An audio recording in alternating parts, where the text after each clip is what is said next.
Hey everyone, welcome back to another video. There's gonna be a few sit-down style videos going up on my channel in the next few weeks because we've reached that oh so special time of the year where I move into a new year of dental school. Especially first year, I did a lot of Q&A videos, and I can link the playlist below for all those Q&As. I definitely have all the pre-dental topics, DAT, applications, scholarships, being non-traditional, everything in those videos, as well as like personal life, dating, time management, all of it probably covered in those Q&A videos. So I figured I should at least do one D2 year specific Q&A before I move on to my third year, literally in like 1 week, which is insane. So I have a bunch of questions on my phone here that you all submitted on Instagram or DM'd me. Again, my Instagram is Haley Schultz Dental. If you're not already following it, I post stories very frequently of what my schedule is like in dental school. So first question is, what was the best and worst class? It's so hard to remember, like the first semester of D2 year was nearly a year ago because it was May last year. So it's hard for me to even remember that schedule, to be real with you. I know I was vlogging all of it, so at least it's like documented there. But I think that the best classes were D2 fall, when we had Ortho 1 and we had endodontics, and I just really loved those because we got to finally learn more about the specialties. As someone that wants to do general dentistry, I feel like it was really nice to get an exposure to treatments that general dentists can do, like the most simple ortho, simple endo, and we need to have an understanding of it so we can make proper diagnosis and either refer or treat ourselves. It was just nice to finally be learning the things that are relevant to dentistry rather than the whole human body, because I understand why we need the background in that, but of course it's nice to finally learn about the subject matter that you actually came to this doctorate program for. Did it go as I expected? Was there anything surprising? I didn't really think about my answers ahead of time because I like this to be more just candid and honest. I think because my first year of dental school was so like rocky, I don't want to make it sound like it was terrible because it wasn't, but just with the state of the world and like not being able to go in person very often and clubs weren't really doing their usual activities, like I just wasn't having the experience I expected of dental school. Therefore, I kind of stopped having expectations for dental school. So there was nothing that happened that I did or did not really expect. I think it went about how I thought it would, but I didn't spend much time daydreaming about how great D2 year will be because I didn't want to get my hopes up. It was a great year, but I think going into things just open-minded is the way to do it, and I learned that from my first year and carried that into my second year. Best memories this year. I have so many because I said in the last question, it really was a great year. Like I am so happy that things are improving where we can have a bit more of a normal dental school experience. There's obviously pros and cons to it. It's a little bit harder academically, I guess you could say, because you do have more of a schedule you have to stick to and you can't just do what you want when you want all the time.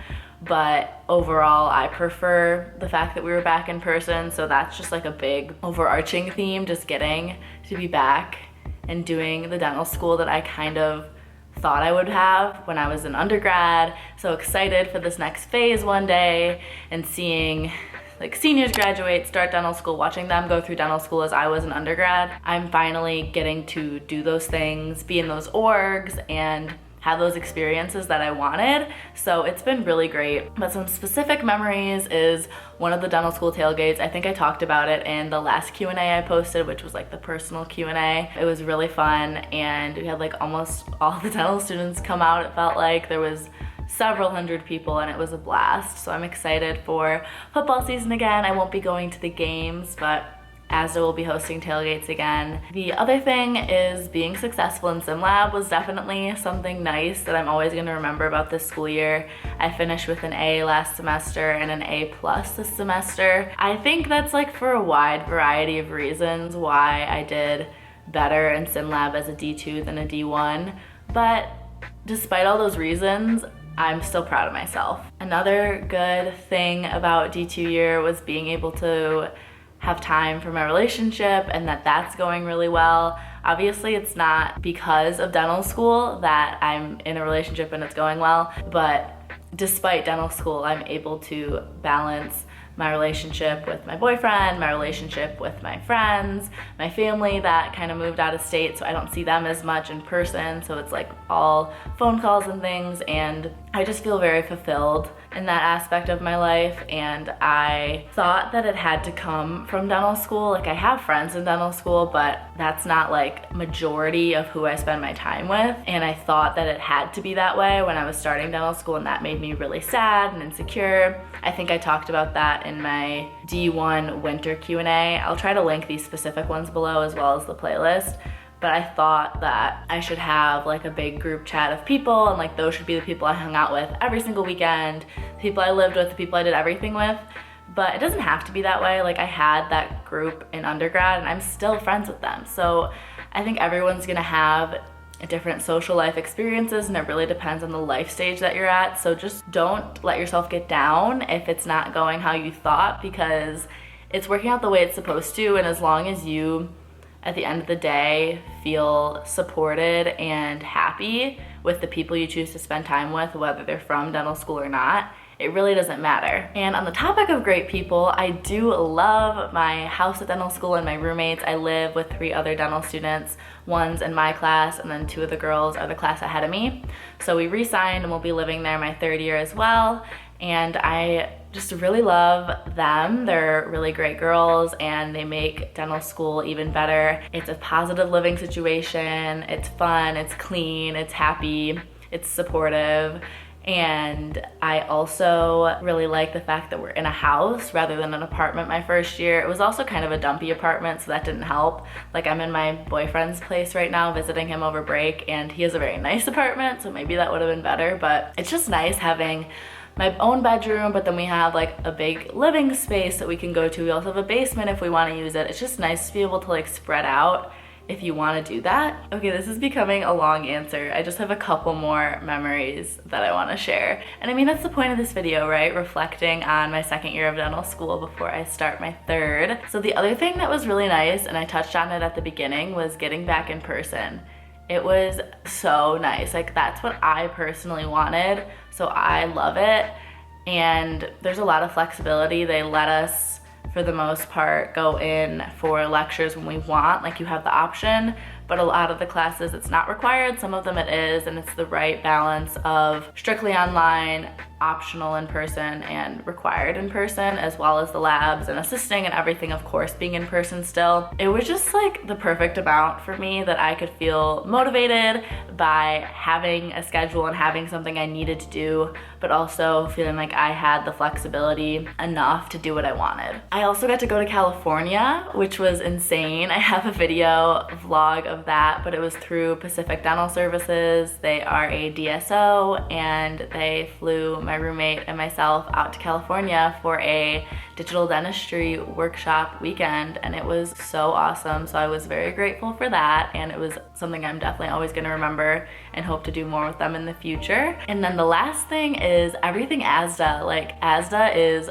awesome. I definitely have, we call it like ASDA fever, is when you just get so passionate about it, like you want to tell everyone how cool it is. That's how I feel, and I feel so fortunate to have been elected our chapter president for this school year. So that's something that's going to be taking up a lot of my time, and I'm so excited about it. I got to go to a few conferences with them. There was the district conference in Columbus that I have in a video. There was the annual session in Louisville that I touched on a little bit in a video pretty recently. And then back in November, I also made a video for the National Leadership Conference in Chicago. And there's all of those conferences every single year. Annual session is the only one that changes locations, but I'm looking forward to going to more conferences and also involvement with our local component of the Washtenaw District Dental Society, which is the County of Ann Arbor, getting involved with them, the Michigan Dental Association, just like furthering my involvement in organized dentistry because I think it's really important and it's also something that I find very rewarding. Next question is, would you recommend Michigan for dental school? I mean, I talk about it enough that I go there, so obviously I think it's a good program. Otherwise, I'd probably just leave it out of where I go to dental school, and I made a whole video about why I personally chose to go to Michigan, why it was the best choice for me, and maybe that can help shape your own decision-making process. As an in-state student, it really was the best choice for me, and I do think it's an excellent dental school, and I will leave it at that and let you watch that video. Are you planning to specialize? I think I mentioned it a little bit when I was talking about ortho, endo, peds, that we got to take all those classes this year. I do not want to specialize. We're gonna do more rotations our third year, going through the hospital, oral surgery, pediatrics, endo, implants, all kinds of things, whether they're hands-on or shadowing or whatever it may be. It just kind of depends on each rotation. But I would bet I'm still gonna wanna be a general dentist after all of that. I think that the work that specialists do is amazing, and I would like to incorporate some advanced procedures into my practice as a general dentist and just be further educated, able to do that well. But I don't want to niche down my skill set, at least at this point, and probably when I'm a fresh grad. This one isn't really about me, but someone asked it, and I think it's an important question if you don't have any background on dentistry, and it is, how do dentists get paid? Is it a salary or is it based on their production, aka how many procedures they're doing, what type of procedures, and how much that costs / how much the business is bringing in would be production. So it is based on production. Usually your contract right out of dental school will be a daily minimum guarantee, and you want one without a draw. You can kind of look all this up on your own time. I don't want to make this the whole topic of the video, but basically it can be anywhere from $600 to like $750 depending on the cost of living where you're moving, how high demand it is.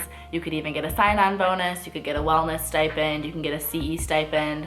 Every contract's gonna kind of vary. What typically happens is you beat that amount, you beat that minimum because you're producing enough, and the contract will also say you get a certain percentage of either production or of collections, which collections differs because you might do 10 crowns or something, but your business office at the practice only gets paid for 8.5 of them. And that would be collections. The patients never gave the money. You're probably thinking, how would that happen? It's just different business issues that you obviously know that's not ideal just from hearing it. But because of that, if the practice never got the money, why would they want to pay it to you? So some contracts are based off of the collected amount and not the production amount. But either way, that's anywhere from 25 to 35%, depending if it's production or collections, and depending if you as the associate have to pay for the lab fees. So when the dental lab fabricates that porcelain fused to metal crown, that costs money. They might deduct that from you, or the practice might pay for it and then just pay you less in a way. So those are all different things that you can keep in mind. And then if you are a practice owner, you would have a set salary that you pay yourself as an employee of the business entity that you own. But as the owner, if there is money left over, you can either pay that out to yourself or leave it and put it back into the business to keep improving the business, or to have kind of cash reserves for emergencies such as we saw with the whole pandemic.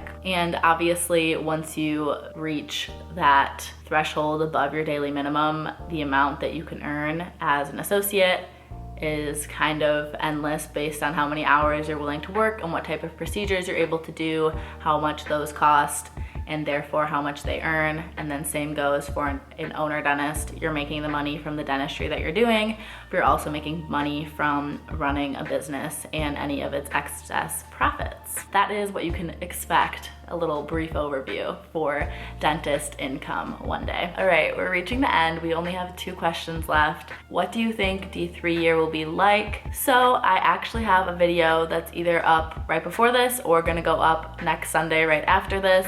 That is my D3 expectations / predictions. So I give 5 predictions for D3 year, and I actually react first to to the predictions I made about D2 year. And I also did that going into D1 year. So I have kind of these like what I think will happen, and then it's funny to look back and see whether it did or did not go that way. And lastly, this is kind of a looking into the future question, but how are you preparing for patients? So the way our dental school works, and pretty common, like majority of dental schools, you don't really get your full patient pool or any patients depending on your program until your third year of 4, and then you see patients pretty much every day for the next 2 years. You might have a day or a day and a half of lectures and labs, but other than that, it's patient care and assisting your classmates with their patient care. I already got my patient pool. If you watched the video before this, it was my last vlog as a D2, so I took my final practical, I got my patient list, I took all my final exams, and I talk about the process of calling your patients, getting them scheduled, what kind of procedures we'll be doing. But as a quick summary, I received my patient list, I got my patients scheduled as much as I'm allowed to. We're allowed to do 3 appointments per week right now, and then we have to assist 3 times per week. So I have my schedule pretty much booked up the first 3 weeks of May. After that, I will hopefully have new patients, or the patients I'm bringing in might need more treatment or something, so then I will maybe get to do my first restorations. But for now, it's just gonna be exams and cleanings, because the D4 who I got these patients from did a great job and finished all of their active needs. So I really don't have much to do other than like a denture adjustment, a bite splint scan. Everything else is not restorative work. It's just preventative maintenance for now. So that's everything for this video, the Q&A about my 2nd year of dental school. I'm really excited for my 3rd year. I'm also, of course, nervous and everything, but I'm trying to continue to go through dental school with a good attitude, understanding that dental school is dental school. I'm trying to learn as much as I can and be a great dentist for my patients one day, but it shouldn't encompass every waking minute of my day and make me stressed and make me not live my life. So I'm trying to carry that attitude into my 3rd year as well, and hopefully it'll be a good year. I thank you all for being here for this journey. Be sure to subscribe if you're not already, and I will see you in my next video.